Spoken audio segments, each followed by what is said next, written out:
13 years, 7 friends, and a sudden, scripted exit. When KSI announced he was leaving the Sidemen, he blamed burnout and a calendar running at 100 miles an hour. Hours later, the Sidemen corporate accounts replied, using almost the exact same rehearsed language back. The internet instantly went into meltdown, picking apart the timing, the wording, and the body language to find a hidden feud. But while fans hunt for drama, they're completely missing the real crisis happening behind closed doors. The internet isn't buying the PR story because the real truth isn't a locker room fight. It's a multi-million-dollar business nightmare. Here is what happens when a creator collective loses its biggest asset. The instinct to assume it was fake wasn't paranoia. It was pattern recognition. The Sidemen have spent over a decade making videos built on exactly this kind of misdirection. Members faking arguments for a challenge format, faking eliminations from a competition, faking being kicked out of the house they film inside in, all as content. A video titled, "I'm Leaving the Sidemen," posted on a Sunday, the day the group's main channel has traditionally uploaded for years, fit a pattern the audience had been trained on. The verification process became part of the story for a few hours in its own right. The other 6 accounts staying quiet, then the Sidemen's official statement landing, confirming that this specific video, unlike dozens before it with similar premises, wasn't a bit. That much is simple. And it's also where the simple version of this story ends. What happened over the following days? A second statement from KSI, a second statement from the Sidemen, and on-record reactions from members of the group themselves is the part that's actually on the record, and it's the part most coverage of this story skipped past on its way to the word feud. There's something worth admitting up front, because it's the actual reason this video exists. A video about a personal decision, burnout, needing time, stepping back from a job, isn't normally also a corporate announcement with a follow-up statement signed by 6 named individuals and a line like, "We feel like we owe you some clarity." That combination is the subject here, not whether KSI told the truth about why he's leaving. Whether the Sidemen is a friendship that happens to make content or a company that happens to be made of friends, and what the difference looks like in practice now that one of the 7 has actually gone. The Sidemen were formed in 2013 by 7 British YouTubers: Olatunji, Simon Minter, Josh Bradley, Toby Brown, Vikram Singh Barn, Harry Lewis, and Ethan Payne, known to their audience as KSI, Mini Minter, Zerka, TBJZL, Vicstar123, W2S, and Bazinga. What started as a group of gaming commentators making videos together became, over the following decade, something closer to a media company with 7 co-founders who are also its talent, its writers, and its on-camera cast, all at once. The company part of that sentence is not a metaphor. Sidemen Clothing Limited has been registered with the UK's Companies House since 2013, the same year the group's first clothing line launched. The arrangement that's held the group together for 13 years is, on its face, almost aggressively simple. Revenue gets split 7 ways, equally, regardless of who did what. Vicstar123 has described the logic directly in an interview about the group's clothing business. "We split our income equally. It's about building a legacy as a group, not individuals." That principle applies across the main Sidemen channel, the individual members' own channels, and the businesses built around the group's name. The clothing line, XIX Vodka, launched in 2021, Sides, a restaurant chain that opened its first locations in 2022 and now runs 5 sites, a cereal brand that followed in 2024, and Inside, a reality format where the group lives together on camera, which has run for 2 seasons and produced an American version for Netflix. The logic behind an equal split is the logic behind any partnership with multiple co-founders. It removes the incentive for any one person to negotiate separately, hold out, or treat their own contribution as worth more than anyone else's, because doing so wouldn't change what they're paid. For 7 people whose individual channels have wildly different reach, Olatunji's solo channel alone has 18.4 million subscribers, more than some of the others' individual channels by a wide margin. The equal split is also what's kept the group from fracturing along exactly the lines a group like this would otherwise fracture along. Nobody has to ask whether they're being paid what they're worth relative to the others, because the structure was built specifically so that question never comes up. It's a structure that works for 13 years, for 7 people who all keep showing up. What it's built to do when one of the 7 stops showing up, not because of a falling out that gets resolved within a season, but because one person, for reasons that have nothing to do with money or conflict, decides he no longer wants to be part of the thing the structure exists to protect, is a question the structure was never designed to answer. It's also, as of May 31st, 2026, no longer a hypothetical one. The group's combined reach across the main Sidemen channel, a second channel called More Sidemen, and each member's individual channel adds up to more than 150 million subscribers, a number that on its own undersells what's actually been built, because subscriber counts don't capture equity, and equity is what the clothing line, the vodka, the restaurants, the cereal, and the Netflix deal actually represent. Sidemen Clothing started in 2013, selling hoodies and caps with the group's logo, the kind of merchandise nearly every YouTuber sells. By 2024, it had grown into a business with 2 physical retail stores, one in Kent, near where Bradley and Brown grew up, and a second that opened in Birmingham that October, plus an e-commerce operation that, by one recent estimate, brings in somewhere between £5 and £7 million a year.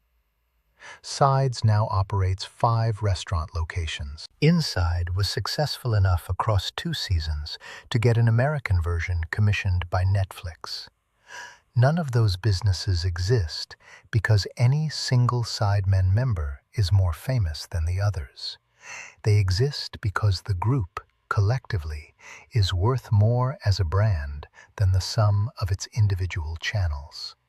And the equal split structure is what gives all 7 members an ongoing reason to keep protecting that collective value year after year, regardless of how their individual channels happen to be doing in any given month. Which is what makes the other side of the ledger, what each of the 7 has built individually away from the group, the part of this story that gets discussed far less than it should, and the part that explains more about what comes next than anything either side has said out loud. Olatunji's individual footprint is large enough that it's easy to forget it sits alongside an equal split arrangement at all.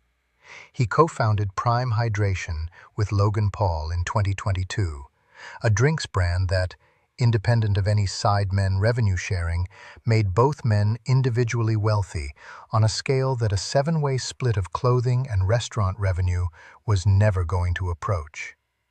He's headlined boxing events as an individual draw, the kind that sell pay-per-views on his name specifically. He bought a minority stake in Dagenham and Redbridge, an English football club, as an individual investor. And in recent years, he's taken a seat as a judge on Britain's Got Talent, a mainstream television role that has nothing to do with the Sidemen, reaching an audience that, for the most part, has never watched a Sidemen video and wouldn't recognize the other 6 members by name. Every other member of the group has individual projects of their own, channels, streams, smaller ventures. None of them has anything operating at the scale of a global drinks brand, a national talent show judging chair, and a stake in a professional football club, stacked on top of each other, on top of an equal share in Sidemen Clothing Limited. For 13 years, that imbalance didn't have to matter, because the structure was never built to measure individual value in the first place. It was built specifically to make that measurement irrelevant to how everyone got paid. What this video keeps circling, without either side ever framing it this way directly, is what happens to a deliberately irrelevant measurement once the person it would apply to most isn't in the room anymore. The room, on May 31st, found out the same way everyone else did. KSI's video went up on his own channel, not the Sidemen's. For a few hours before the group's first statement landed, the dominant reaction online wasn't grief or shock. It was disbelief, and specifically the kind of disbelief built up over a decade of the Sidemen making videos designed to make exactly this kind of announcement look fake. Once it became clear the video was real, the Sidemen's account posted within the hour. They were sad to share the news that JJ had decided not to continue as part of the Sidemen, that it came as a surprise to them, and that the group had lots of exciting stuff planned regardless. "We had an amazing time on this journey with him, and we wish him all the best with his future endeavors," the statement read. Read on its own, it's a clean, gracious exit. 2 sentences thank him, 1 sentence wishes him well, and the group moves on. It didn't stay that clean. On June 3rd, KSI posted again, this time on Instagram, addressing the group directly. He said he was sad about how the situation had played out and, in the same post, acknowledged that some of the other 6 were angry with him. That same day, the Sidemen issued a second statement, signed individually by all 6 remaining members: Ethan, Harry, Josh, Simon, Toby, and Vic. It opened by wishing JJ well and respecting his decision. It then said something the first statement hadn't. His exit did not happen in the way any of us wanted it to. That has understandably left lots of you confused, and we feel like we owe you some clarity. The statement went on to describe what they'd hoped for instead: a proper farewell video, time for everyone to process it, and a chance to celebrate everything we've built together. And explained that JJ had released the news before we had agreed on a mutual way of letting our audience know. It closed by calling it the end of an era, but not the end of the Sidemen, and noted, almost as an aside, that addressing the situation had taken time, because we're a group and not an individual. That second statement is where the documented record gets genuinely interesting, and it's worth being precise about what it does and doesn't establish. It doesn't confirm a feud. It doesn't contradict KSI's claim that nothing bad has happened between him and the group in any substantive sense. Disagreement over how an announcement gets handled is not the same as the kind of conflict that ends friendships. What it does establish, in the group's own words, is that the rollout itself was not coordinated, that it created friction serious enough to require a 6-person sign-off on a public statement about clarity, and that resolving even that, not the departure itself, just the messaging around it, took the better part of a week and produced the sentence about needing to operate as a group and not an individual, that reads very differently once you know the equal split structure that sentence is describing. The public reaction filled in the rest, for better or worse. Several members posted individually in the days that followed, and Lad Bible, among others, described the responses from some members and their partners as strange enough to fuel speculation about a deeper falling out. Mini-Minter, in a vlog filmed on his way to a separate charity football event, addressed it directly on camera. "You may have seen the news that has just been dropped. I didn't know that video was going out now, so I'm expecting a lot of people to just ask me about that." Vicstar123's response was shorter, framing it in terms of KSI simply wanting time back. A massive channel with an output that, in his words, was a lot. Neither of those is evidence of a hidden conflict.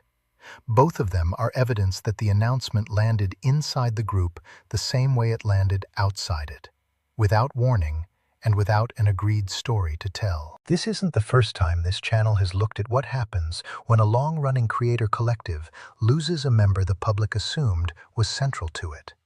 In December 2025, 5 members of FaZe Clan posted the same message on the same day, ending their time with an organization one of them had been part of for 14 years. The circumstances were different.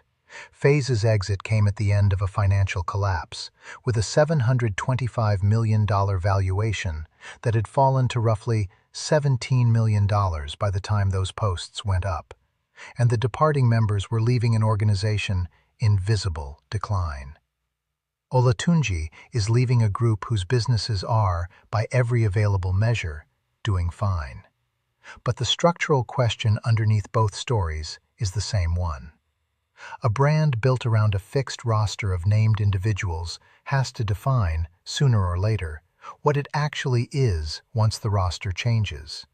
A collection of specific people, or a name that those people happen to currently occupy. FaZe answered that question by effectively ceasing to exist in the form anyone recognized.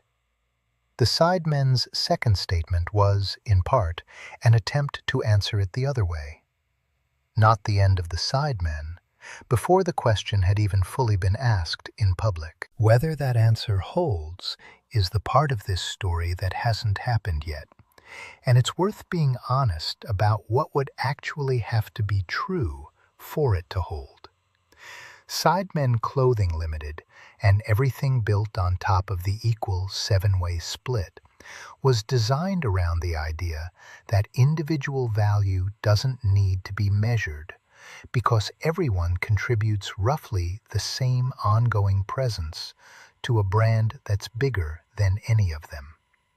That idea was never tested against a scenario where one of the 7 has, outside the group, built a drinks brand, a television judging seat, and a stake in a football club, and then chooses, for reasons the documented record says have nothing to do with money, to step away from the one part of his portfolio that was never about him individually in the first place. The 6 remaining members say it's the end of an era and not the end of the Sidemen. Sidemen Clothing Limited is still a registered company.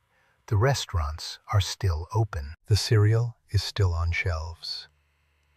What the Sidemen actually means going forward, a name 6 people now hold on behalf of a brand built by 7, or something that requires its own kind of clarity statement a year from now, is the open loop this story leaves, and it's one the group's own words have already started writing the first draft of.